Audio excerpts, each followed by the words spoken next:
Olá pessoal, eu sou a Tamara e estamos aqui com mais um capítulo do livro As Dores da Alma.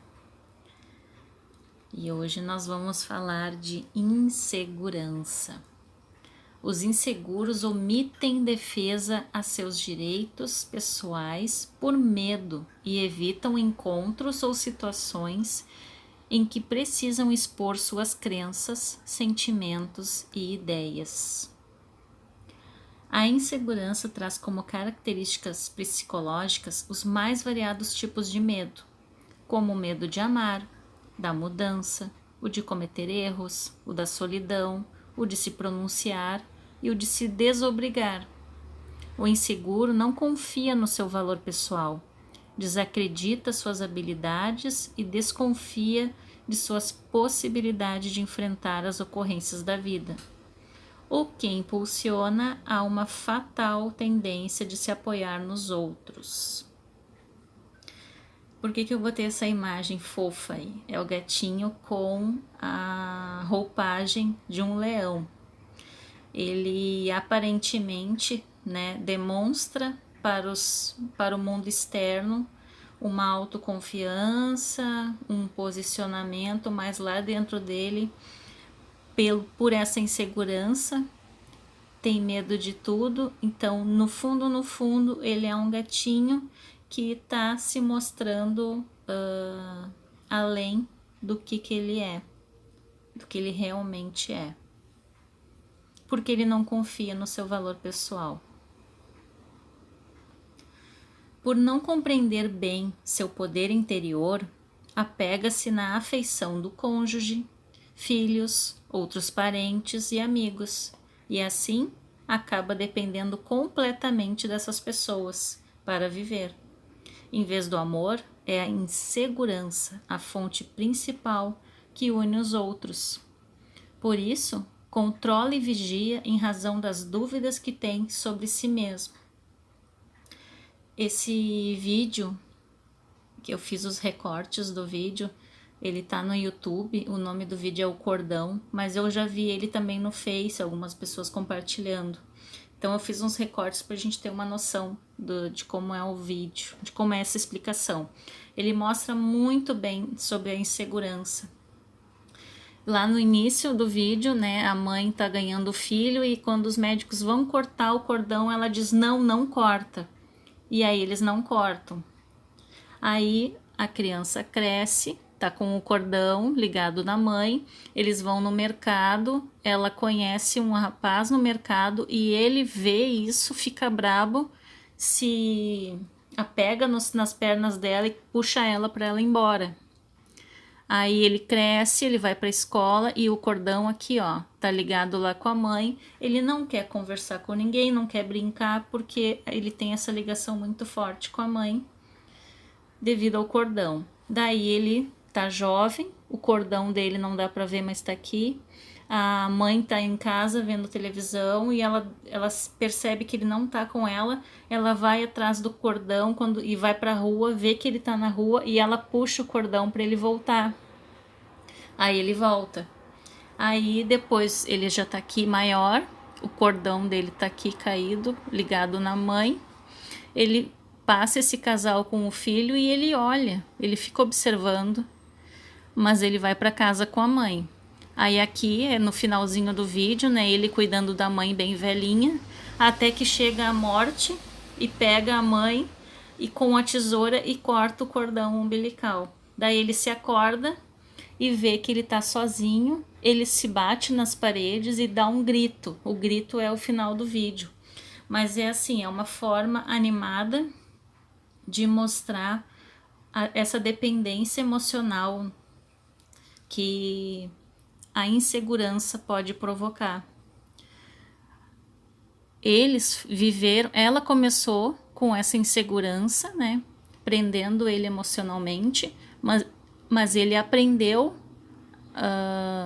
a ter também essa dependência, que ele também não deixava ela ser feliz e não sabia por quê. Porque ele cresceu assim, ele cresceu com esse cordão e assim ele foi crescendo, ele começou a se questionar quando ele se interessou por alguém, quando ele olha aqui para o casal, ele já tá pensando, pô, eu tô aqui com a minha mãe, mas e aí, eu não vou ter família? E aí, a dependência emocional dele, a insegurança é tão grande que ele não se dá conta que dá para conciliar tudo. Aí já é eu fazendo a interpretação, tá? Mas sugiro que vocês vejam, muito interessante esse vídeo para a gente pensar sobre essa questão da insegurança, da dependência emocional. O inseguro, por não saber que não pode controlar os atos e atitudes das outras criaturas, cria grandes dificuldades em seus relacionamentos, gerando consequentemente maiores cobranças e barreiras entre eles. Aí eu botei uma imagem, né? Coisas fora do meu controle. É tudo que está ligado aos outros. Isso está fora do nosso controle. Mas o que está dentro do nosso controle?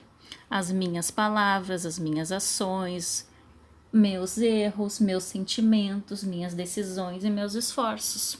Quando eu fico querendo insistir, levar alguém no centro espírita que eu frequento, quando eu fico teimando que eu quero que uma pessoa vá para um caminho, eu tô demonstrando insegurança também, porque eu tô deixando de olhar para mim, me corrigir e fico olhando para os outros. Aí Kardec, discípulo de Jesus, pergunta aos instrutores espirituais, na pergunta 255. Quando o espírito diz que sofre, de que natureza é o seu sofrimento? Angústias morais, que o torturam mais dolorosamente do que todos os sofrimentos físicos. Aí eu fiz o recorte de novo daquele vídeo. Aqui, quando ele olhou esse casal e a criança, quem sabe ele sentiu essa angústia moral. Claro, ele não sabe o porquê, mas ele sentiu algo dentro dele. Pô, o que é isso? Tem alguma coisa errada comigo?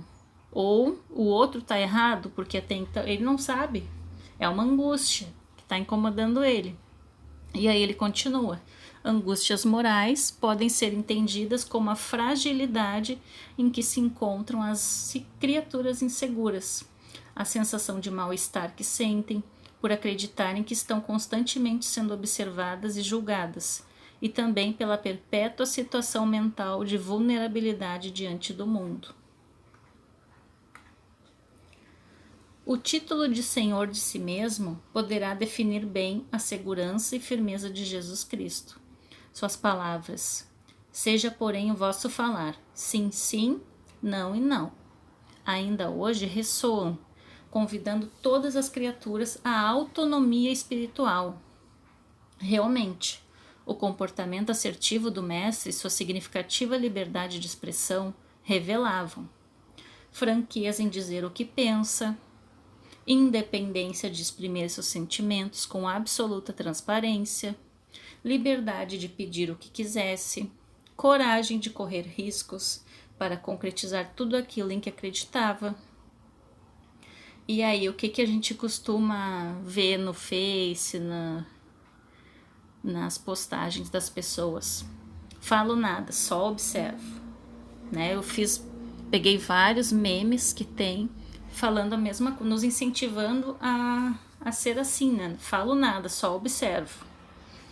Então, e aqui tá dizendo o contrário, franqueza em dizer o que pensa. Quando coloco isso aqui, falo nada e só observo, eu tô pensando em alguma coisa. E aí eu não vou falar? Eu vou concordar com a maioria se me perguntarem, como diz lá no início, que o inseguro, ele não tem medo de se manifestar, mas ele acaba sendo Maria vai com as outras, ele vai onde a maioria for, porque ninguém perguntou a opinião dele, e mesmo que perguntasse, ele não ia dizer, o que tu quiser. Vamos comer o quê? O que tu quiser. Vamos ver um filme? O filme que tu quiser. Independência de exprimir sentimentos, a mesma coisa.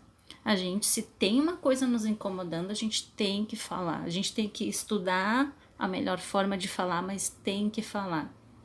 Liberdade de pedir o que quer. Às vezes a gente quer ganhar um presente no dia do aniversário, sei lá, da mãe, do marido, do familiar, e não fala. E aí vai passando os anos e tu deixou de falar um sentimento e algo que tu queria. Por medo. Simplesmente por medo de se expor ou o que vai pensar de mim. Coragem de correr riscos. Essas alegrias os inseguros não sentem. Seguindo, porém, os passos de Jesus, nosso guia e Senhor, a humanidade alcança a estabilidade e serenidade interior que busca há tantos séculos. Conquista dos seres despertos e amadurecidos do futuro. Ou seja, a pessoa que fala dos seus sentimentos, fala o que pensa, ela sente uma alegria que os inseguros não sentem. Ela deita a cabeça no travesseiro mais leve, mais feliz, porque ela manifestou o conteúdo do seu espírito, os seus valores. Eu botei aqui o livro Paulo Estevam, pra gente lembrar para quem leu, né? Desculpa quem não leu. Quando Saulo dizia, né? Eu não entendo essa serenidade, esse jeito desses seguidores do Nazareno que são assim serenos, que são pacíficos. Eu não entendo isso. E ele se questionava muito durante o livro do porquê dessa serenidade. E eu acredito que a serenidade é devido a tu agir conforme as tuas convicções religiosas, confiante também na palavra. E acho que é isso. E aí aqui eu botei a música pra gente lembrar. Por que dessa música? E aí vamos fazer de conta que a gente sabe que a gente vai morrer amanhã. E aí na hora a gente vai pensar, por que eu não fiz tal coisa? Por que eu não falei tal coisa? Por que eu não arrisquei mais, como diz a música, né? Devia ter amado mais, chorado mais, visto o sol nascer. E essas coisas aí que a gente não fez por insegurança, por medo de se expor. E aí nosso teminha de casa, eu copiei as mesmas frases lá do slide anterior. Nós temos franqueza em dizer o que a gente pensa, se é que a gente fala o que a gente pensa. Nós temos independência de exprimir seus sentimentos com absoluta transparência. Temos liberdade de pedir o que quiser. Temos coragem de correr risco para concretizar tudo aquilo que a gente acredita. Vamos aproveitar que a gente está vendo esse vídeo agora e vamos responder para vocês mesmos. E aí um desenho para nos provocar mais um pouquinho. Do que adianta pedir um sinal do universo se nem o seu coração você escuta? Quando a gente escuta o nosso coração, a gente fala o que a gente pensa, a gente age com independência, a gente exprime nossos sentimentos, a gente se sente seguro para pedir o que a gente está ansiando.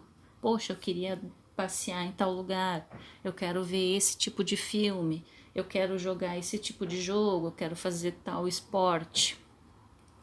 A gente tem coragem de correr riscos quando a gente escuta o nosso coração. Então é isso. Nos encontramos no próximo capítulo. Tá quase terminando o nosso livro. E fiquem com Deus e até a próxima.